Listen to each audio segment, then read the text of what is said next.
नमस्कार, आप देख रहे हैं न्यूज 69 चैनल और मैं हूं आपके साथ अंकिता।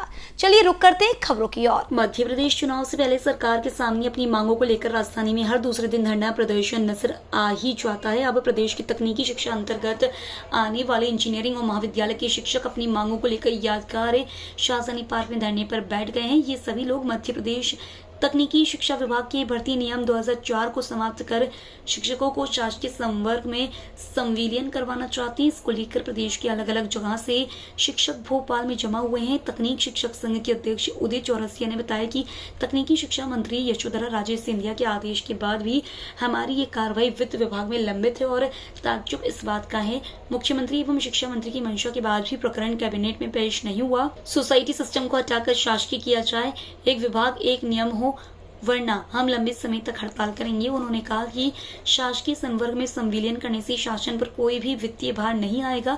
इसके बावजूद इसके संविलियन की कार्रवाई नहीं की जा रही है। एक तरफ शासन द्वारा कर्मचारियों के हित में कई निर्णय लिए हैं, वहीं भर्ती नियम 2004 का मामला आज तक क्यों लंबित है। चुनाव से लेकर हर काम में हर जगह हमारी ड्यूटी लगाई जाती है, मगर पूरा अधिकार हमें नहीं दिया गया। भोपाल से न्यूज 69 के लिए आदिल खान की रिपोर्ट। एक विभाग एक नियम, एक विभाग एक नियम, एक विभाग एक नियम। 2004 नियमावली खत्म करो, 2004 नियमावली खत्म करो, खत्म करो। शासन में खत्म करो, शासन में खत्म करो, शासन में खत्म करो।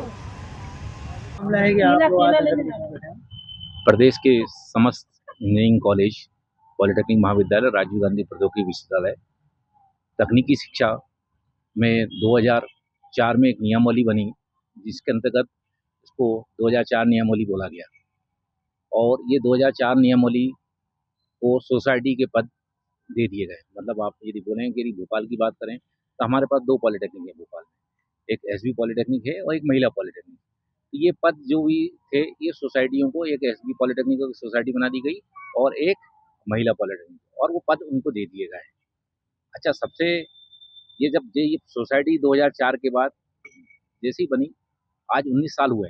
इसका ऑब्जेक्टिव बहुत, यदि इसको अलग ध्यान से देखें, इनका ऑब्जेक्टिव था कि एक तरह से ये सेल्फ ऑटोनोमस बॉडी बन जाएंगी। और ऑटोनोमस बॉडी मतलब आप मैनेट है या कुछ इस तरह से, तो उसका अच्छा डेवलपमेंट होगा, या शिक्षकों का डेवलपमेंट होगा, छात्रों का डेवलपमेंट होगा, एकेडमिक ऑटोनॉमी मिली है, फाइनेंशियल ऑटोनॉमी मिली, जिससे कि अच्छा हो जाए।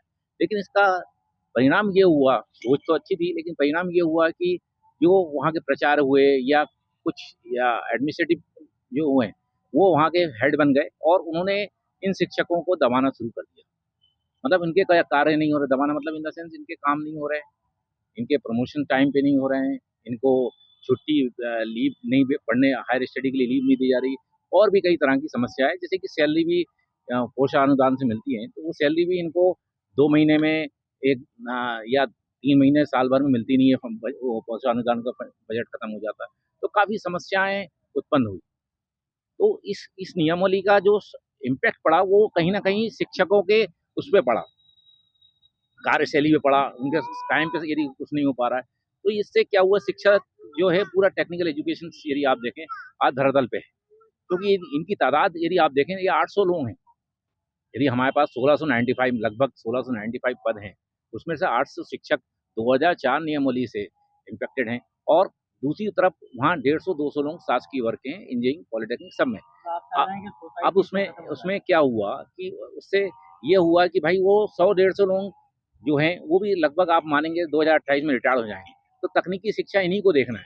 उसके उपरांत भी अभी यदि हम नहीं जागे तो हम क्या टेक्निकल एजुकेशन को पूरी तरह बंद कर दें या ख़त्म कर दें, या उनके रिटायरमेंट के बाद हम टेक्निकल एजुकेशन को सोचें, जबकि हम ये देख रहे हैं कि नहीं, इनके बिना तो काम ही नहीं चलना है, या इन्हीं को लीड करना है। और सब आप देखें, सब यंग जनरेशन हैं, इनको मोटिवेट होना चाहिए। और आधे से ज़्यादा पद खाली हैं, 800 पद। इसमें सबसे ड्रॉबैक्स है कि इसमें पद खाली हैं, हम नए फैकल्टी भी रिक्रूट नहीं कर पा रहे हैं।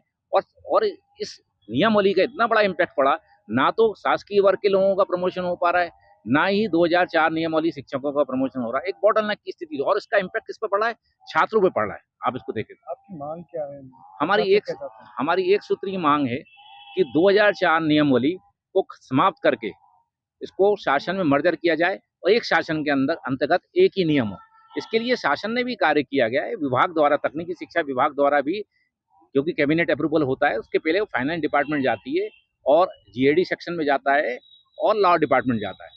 तो 2 जगह से फाइल पॉजिटिव कमेंट के साथ आ चुकी है विभाग में।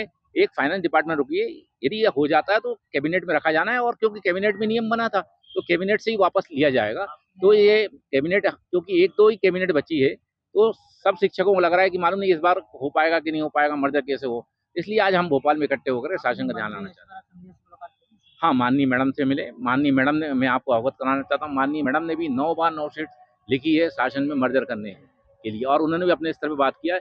लेकिन ये दुर्भाग्य है हम लोग शिक्षकों का कि वो अभी तक नहीं हुआ है, और क्योंकि मैटर ही नहीं है, फाइनेंस वित्तीय भार नहीं, आराम से मर्जर हो जाएंगे, और शिक्षकों को और शासन द्वारा ही सैलरी दी जाती है, और रिक्रूटमेंट भी शासन द्वारा ही किया गया है इनका। इसी तरह की और खबरें देखने के लिए बने रहे हमारे साथ, देखते रहिए न्यूज़ 69 चैनल। जब तक के लिए धन्यवाद।